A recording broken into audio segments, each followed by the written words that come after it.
नक्कीच अनुपमा, तेव्हाचं जर तेव्हाची जी राजकीय परिस्थिती पाहिली गेली, तेव्हाचे काही गोष्टी लक्षात आणून द्यायच्या म्हटल्या तर सुरुवातीला 16 आमदार हे पहिल्या रात्री निघून गेले होते. त्यानंतर त्याची संख्या 21 झाली, 31 झाली, त्यानंतर 39 झाली आणि तोपर्यंत ह्या संपूर्ण प्रकरणाच्या संदर्भात केंद्रीय निवडणूक आयोगानं कुठलाही या संदर्भात निकाल दिला गेला नव्हता किंवा त्या संदर्भातली वाट पाहिली गेली. कारण 10th शेड्यूलनुसार 2/3पेक्षा अधिक आमदार हे जर पक्ष सोडत असतील, पक्षांतर करत असतील तर त्यांना पक्षांतर बंदी कायदा जो आहे तो लागू होत नाही. परंतु त्यांनी या संदर्भात दुसऱ्या पक्षामध्ये विलीन होणं गरजेचं असतं, दुसऱ्या पक्षामध्ये मर्ज होणं गरजेचं असतं. परंतु या ठिकाणी थेटपणे मूळ पक्षावर या ठिकाणी दावा केला गेला, ज्यावर कपिल सिब्बल यांनी देखील या संदर्भात मुद्दा जो आहे तो उपस्थित केला गेला होता. आणि आता जे न्यायाधीशांनी जे न्यायमूर्ती बागची जे आहेत त्यांनी सांगितलं की आत्ता आम्ही या संदर्भात निर्णय देऊ शकतो का. हे जे असं म्हटलं जातं की विधिमंडळ म्हणजे संसद श्रेष्ठ आहे की न्यायालय श्रेष्ठ आहे. कारण जो विधिमंडळाचं अध्यक्ष असतो किंवा संसदेचं सभापती जे आहेत त्यांच्याकडून जे निर्णय घेतले जातात, खास करून पक्षांतर बंदीच्या संदर्भात किंवा आमदार किंवा खासदार अपात्रतेच्या संदर्भात, त्या संदर्भातला जो निर्णय आहे त्या निर्णय प्रक्रियेमध्ये म्हणजे संसदेच्या निर्णय प्रक्रियेमध्ये किंवा विधिमंडळाच्या निर्णय प्रक्रियेमध्ये न्यायालयानं हस्तक्षेप करावा की नाही या संदर्भातला वाद हा अगदी पूर्वीपासून चालत आलेला आहे. एकमेकांच्या निर्णय प्रक्रियेमध्ये किंवा याच्यामध्ये हस्तक्षेप करायचा की नाही या संदर्भातला वारंवार मुद्दा उपस्थित आला आहे. तो न्यायमूर्ती बागची यांनी पुन्हा उपस्थित केलेला आहे. आणि पक्षाचे प्रमुख सचिव याची रचनेची शिवसेना शिंदेकडून पायमल्ली केली गेली असं कामत म्हणत आहेत. विधिमंडळ पक्ष आणि राजकीय पक्ष हे वेगळे आहेत असं पुन्हा एकदा त्या संदर्भात सांगत आहेत. पक्षांतर्गत ज्या काही गोष्टी घडताना पाहिल्या गेल्या त्यामध्ये शिवसेनेची रचना याची पायमल्ली केली गेली. त्याजवळ विधिमंडळ पक्ष हा बंडखोरी झाली तेव्हा पक्ष कोण होता हे खूप महत्त्वाचं आहे. आणि पक्षाचे प्रमुख सचिव या रचनेच्या संदर्भातली जी शिंदे यांनी पायमल्ली केली ते दाखवण्याचा प्रयत्न केला जातो आहे. विधिमंडळ पक्ष हा राजकीय पक्ष असल्याचा बचाव करू शकत नाही. बंडखोरी झाली तेव्हा पक्ष कोण नव्हता हे खूप महत्त्वाचं आहे. कारण ज्या परिस्थिती होती, जेव्हा घटना घडली, जेव्हा हा क्राईम घडला त्यावेळी काय परिस्थिती होती ते महत्त्वाचं आहे. नंतर जरी निवडणुका आल्या, विधानसभा असतील, इतर स्थानिक स्वराज्य संस्थांच्या निवडणुका असतील, त्यामध्ये किती बहुमत मिळालं किंवा नंतर संघटनात्मक ताकद एकनाथ शिंदेंची किती वाढली हे महत्त्वाचं नाही आहे असं देवदत्त कामत यांचा कल आहे सांगण्याकडे. तेव्हाची परिस्थिती काय होती, तेव्हा पक्ष कोणता होता, तेव्हा पक्षाचे प्रमुख कोण होते हे सांगण्याचा प्रयत्न हा देवदत्त कामत यांचा आहे. तत्कालीन परिस्थितीनुसार निर्णय घ्यायचा असतो. नंतर ज्या काही घडामोडी घडल्या गेल्या, नंतर जे आमदारांची संख्या वाढत 39पर्यंत गेली, जे 16 आमदारांच्या संदर्भात अपात्रतेच्या संदर्भात थेटपणे निकाल घेणं गरजेचं होतं तो घेतला गेला नाही. आणि त्यावेळी ते विधानसभाचे तेव्हाचे उपाध्यक्ष नरहरी झिरवळ यांच्याकडून ज्या आदेश दिले गेले त्या संदर्भात ते देखील त्या संदर्भ त्यावेळी दिला गेला होता की त्यांनी विधानसभा उपाध्यक्ष नरहरी झिरवळ यांच्याकडून व्हीप सुनील प्रभू आणि गटनेते अजय चौधरी यांची नियुक्ती मान्य केली गेली होती. त्या संदर्भातलं राजकीय पक्षाकडून आणि थेट पत्राद्वारे या संदर्भात दिलं गेलं होतं. अपात्रतेची कारवाई या संदर्भात देवदत्त कामत जे आहेत ते प्रामुख्यानं सांगताना पाहायला मिळत आहेत. अपात्रतेची कारवाई होत असताना विधिमंडळ पक्ष हा प्रामुख्यानं राजकीय पक्ष असल्याचं सांगून कारवाईपासून वाचू शकत नाही.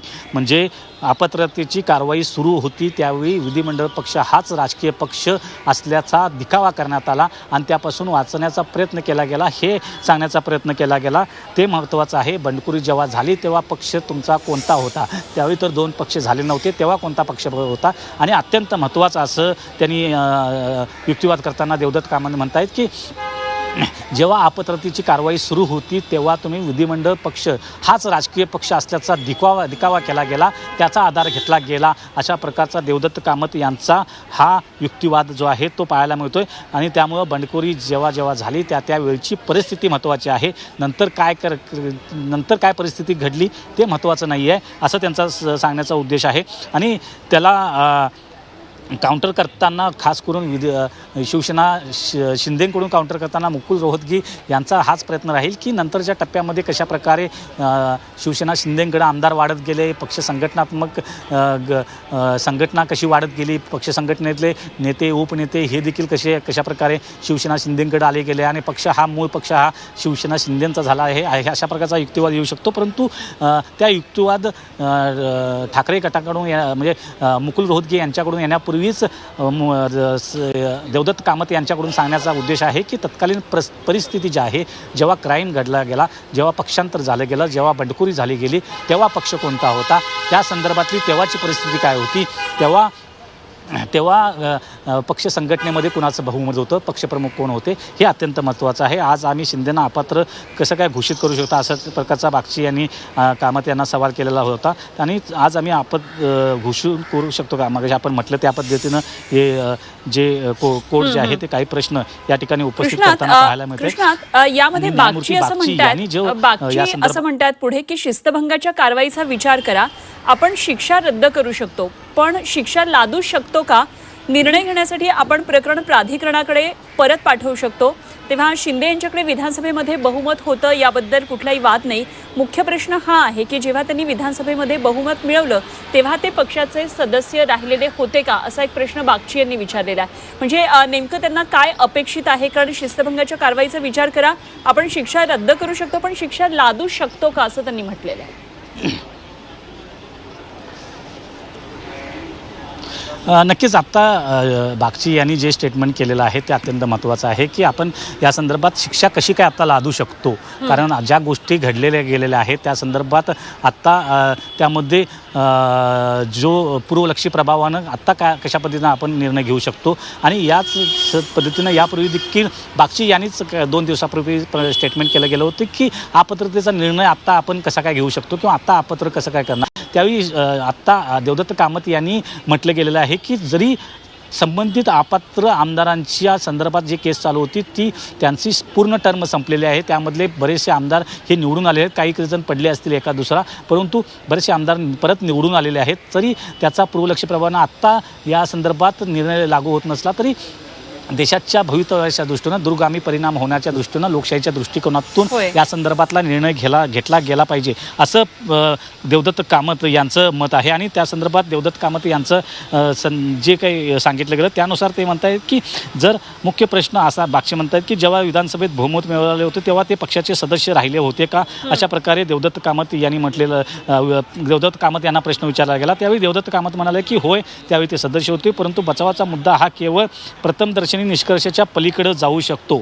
बचावासाठी संपूर्ण प्रकरणाच्या न्याय निर्णयाची आवश्यकता भासू शकते.